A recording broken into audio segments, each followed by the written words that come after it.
Hello, my beautiful crafty friends. So, welcome to my living room floor. I am going to try to make a sign for my porch. I have not been feeling crafty at all lately, and I wanted some inspiration. And I've been watching a lot of Crafting with Caitlin videos. She is just adorable. I love her Dollar Tree DIYs. She took a bunch of Dollar Tree signs and put them together and made a beautiful porch sign.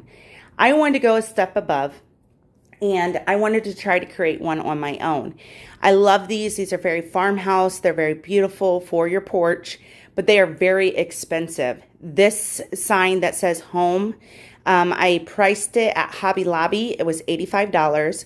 And I also priced one at Michael's, and it was $125, and the welcome was $175.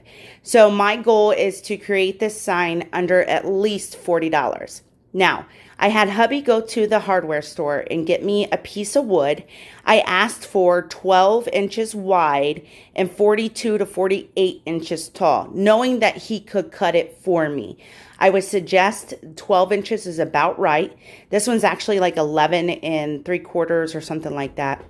The 12 would do just fine. Whatever you can find will be perfect. Hubby spent about $10 on this piece of wood. I truly believe he could have got it cheaper. I've seen a lot of DIYs where the wood is not that expensive. $10 isn't much considering this sign is worth so much more in the stores. But they will also cut it for you at the store if you ask. So that's a biggie. Now, I decided to do the word home because that was the most affordable. Welcome would have been just fine, but it did cost a little bit more with a little bit more. You need more letters with welcome. The cheapest place that I found these letters was Walmart. Walmart had them for $1.97 a piece, you guys. That is fantastic. Especially considering that Michael's and Hobby Lobby wanted about $6 to $7 a letter. So I would definitely suggest checking your Walmart. Now, I wanted to be able to make it look a little bit like sectioned. So I found these little signs at Dollar Tree. I don't know if I'll use them or not, but they are an option. I plan on painting over them. Was thinking some jute twine, some ribbon, whatever. Now my O, I want to be interchangeable per season. So I found these different wreath options, although it looks like the wicker one is going to be the best option. I'm going to spray paint it white along with my letters and all that good stuff. You'll go through the process with me. My point was to make it green because that green will go anywhere with any season. So the picks that I found were 97 cents a piece. I got 4 picks. Hopefully it'll be enough.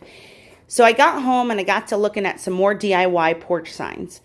A lot of them say, welcome to our home.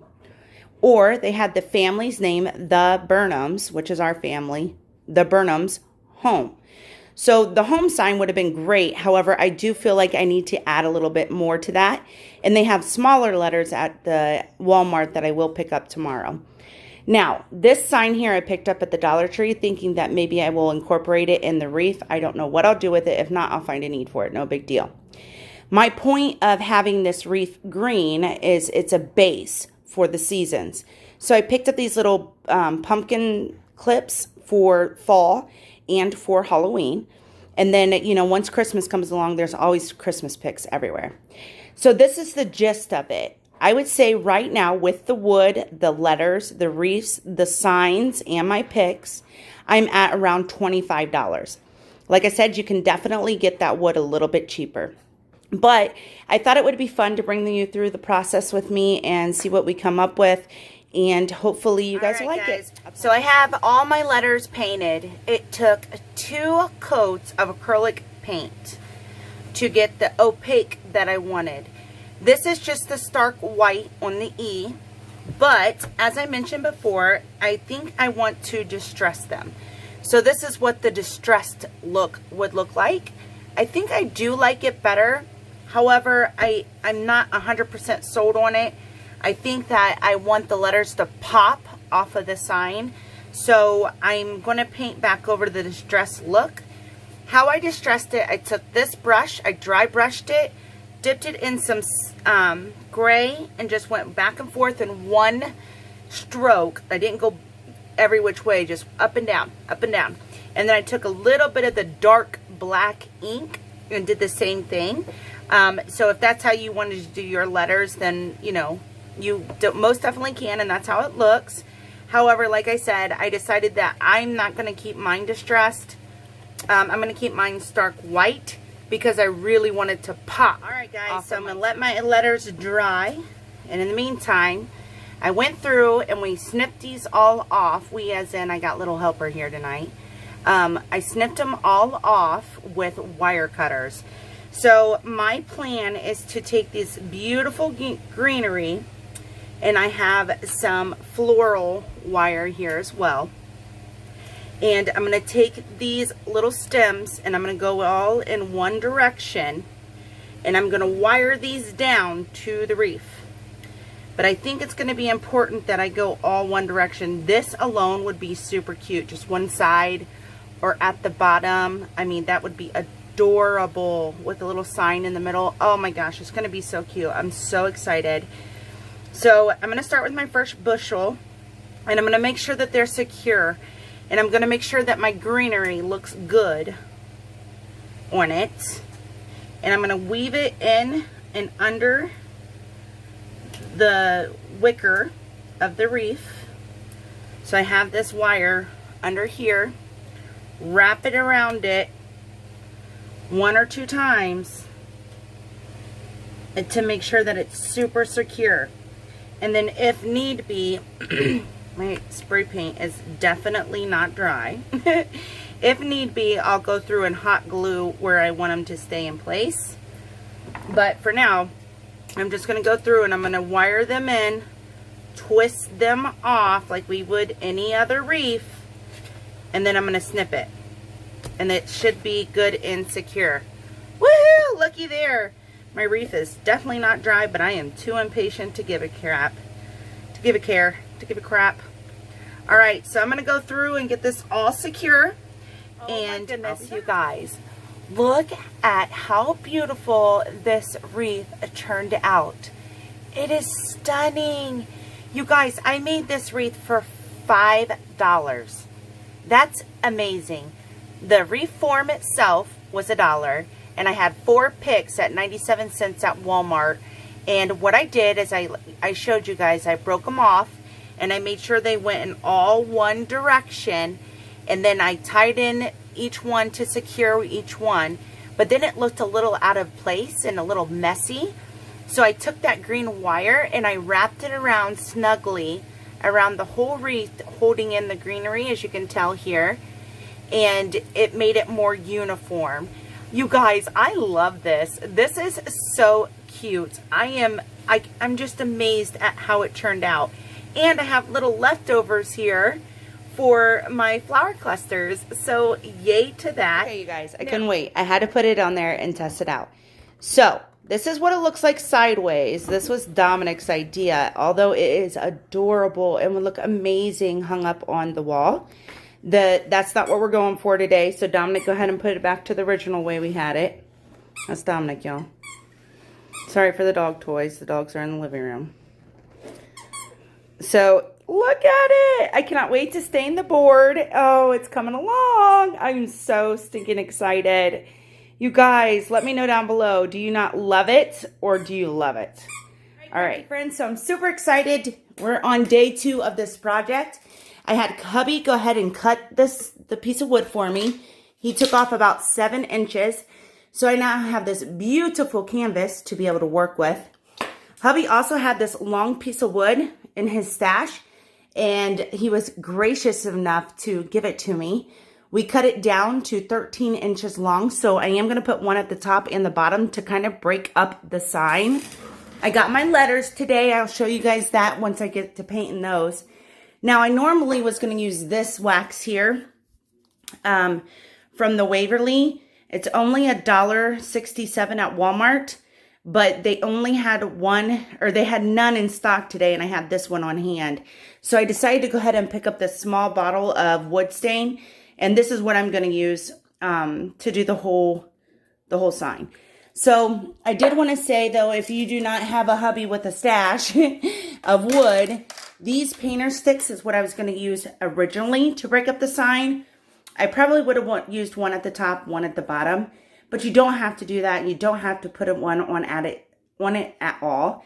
But I'm going to get to move in because hubby's going to want his garage back. Guys, look how beautiful my board looks. It looks kind of splotchy, but that's just the way the wood is. But I love it. Looks so nice. Right now I'm testing a clear coating on this one, so I can see if it'll seal in the wax or the stain. But y'all, I went to go close the lid on the stain and it splattered up and hit me in the face and the chest, and I look like a Dalmatian. So that's fun. All right, so yeah, so I decided for my sign to say, welcome to our home. So I found these wood letters at Walmart. That's where they were the cheapest. They are about 2 inches wide. I have another little helper today. We're going to paint outside and enjoy the nice weather. But it's going to say, welcome to our home. They were $2.93 a bag. You get 36 letters. I bought 2 bags. So at this point, I just want to do the sign inexpensive. I'm still definitely well below my budget of $40. I definitely could have done it a little bit cheaper, but at this point I just really want it to look good and look like it was a purchased sign. So we'll come back once they're painted. All my letters painted. Welcome to our home. It was super nice. I got to enjoy the fresh air and spend one-on-one time with my son, with one of them. And I'm super excited to put it on the sign, but that's step. Here's this step. So here we go. Next step. Hubby is gracious enough to help me staple it down. Wood glue would work. Also nailing would work as well. So this is the mock-up of the sign. Right now hubby's helping me with measurements. And what do you guys think? So awesome, right? We'll come back with the finished project, but I just wanted to show this.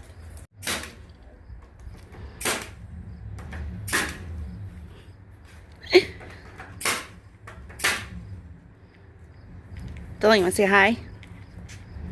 No? Okay. Friends, so we actually have everything stapled in.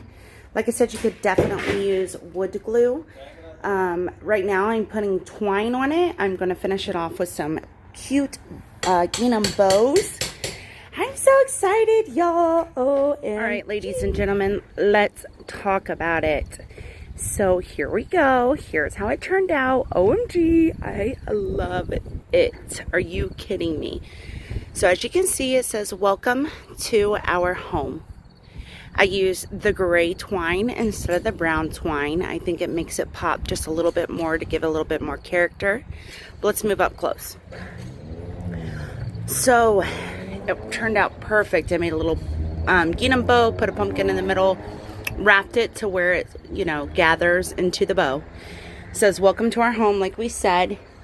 Hubby stapled it, but it definitely would have worked with nails. And then I just wrapped it wonky at the bottom so that it would give it a little bit more character. My wreath, I just added another gingham bow and then 2 little pumpkins that I hand painted. What's really cool about the wreath is we put screws in, so I can actually I took jewelry wire and I can just unravel it and take the wreath off and decorate it as I see fit. But yeah, it turned out super duper cute. I'm obsessed. I absolutely love it. I absolutely adore it. Yay! All right, guys, you see my little JoJo, but I decided to take the pumpkins off. I think it looks way cuter without the pumpkins, unfortunately. Me and hubby were just talking about putting lights around it. How cute would that be? But for now, I'm going to keep it like this. I hope you guys enjoyed this video. Please let me know down below what you think, and if you think you will give it a shot. I added it up, and it ended up costing me $27.95 to make the sign, and it took me about 3 hours in total. So I hope you guys have a wonderful day, and I'll talk to you later. Bye-bye.